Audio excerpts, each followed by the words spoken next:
మన రాజధాని అమరావతిలో క్వాంటమ్ వ్యాలీకి సంబంధించి శంకుస్థాపన ఈరోజు అంగరంగ వైభవం జరిగింది. ఏం చెప్తారు?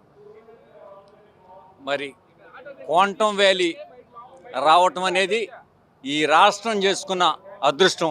ఎందుకంటే అది ఒక్క చంద్రబాబు నాయుడు గారికే సాధ్యమైంది. ఈ అమరావతిలో ఈరోజు క్వాంటమ్ వ్యాలీ శంకుస్థాపన చేయటం ఈ రాష్ట్ర ప్రజలు చేసుకున్న అదృష్టంగా భావిస్తున్నాం. ఎందుకంటే ఇప్పటికీ ఆల్రెడీ 4-5 కాలేజీలు స్టార్ట్ అయినాయి. 25-30 వేల మంది పిల్లలు చదువుకుంటున్నారు.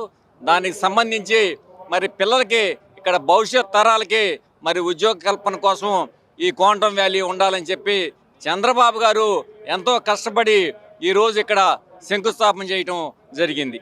ఈ టెక్నాలజీ సంబంధించి రాష్ట్రం రాజధాని ఏదైతే ప్రజా రాజధాని ఉందో అమరావతిలో ఈ యొక్క క్వాంటమ్ వ్యాలీ నేపథ్యంలో ఇటు ప్రపంచ దేశాలు సైతం కూడా మన టెక్నాలజీ సంబంధించి కేంద్ర బిందువుగా అవుతుందా? భవిష్యత్ తరానికి కూడా ఇది ఏ విధంగా ఆ స్థాయి ఉండదు? అంటే ఇది దేశానికే గర్వకారణం, భారతదేశానికి గర్వకారణం క్వాంటమ్ వ్యాలీ. ఇది దేశాల్లోనే మరి ప్రప్రథమంగా ముందంజలో ఉంటుందని మేము భావిస్తున్నాం.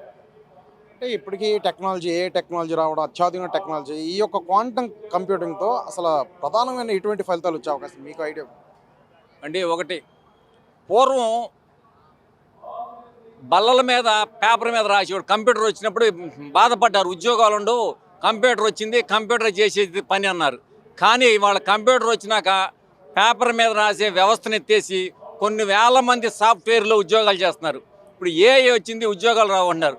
దానికి తగ్గట్టుగా ఇంకా ఎక్కువ మంది, ఇప్పుడు వేల మంది చేస్తుంటే అప్పుడు లక్షల మందికి పని వస్తుందని మేము అనుకుంటున్నాం. 100% అది జరుగుతుంది.